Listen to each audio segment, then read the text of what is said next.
नसरापूरमधील घटनेच्या संदर्भात आजच्या मंत्रिमंडळाच्या बैठकीमध्ये चर्चा झाली। लैंगिक शोषणामधील आरोपींना पॅरोल देऊ नका, फडणवीस सरकार कायद्यामध्ये बदल करणार आहे।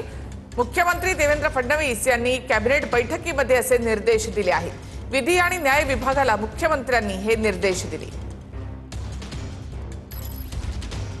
पुण्यामधील नसरापूर प्रकरणामध्ये एक महत्त्वाची बातमी आहे।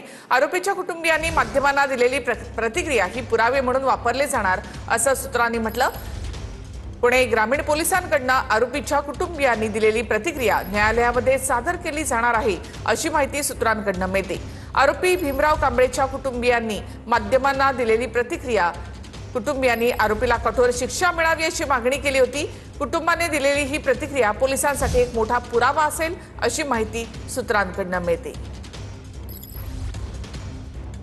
नसरापूर प्रकरणामध्ये 3 सरकारी वकिलांच्या नावांची शिफारस करण्यात आली आहे। पुणे ग्रामीण पोलिसांकडून राज्य सरकारला 3 जणांची नावे पाठवण्यात आली आहेत। नसरापूर प्रकरणामध्ये ॲडव्होकेट अजय मिसर यांच्या नावावर शिक्कामोर्तब होण्याची शक्यता आहे।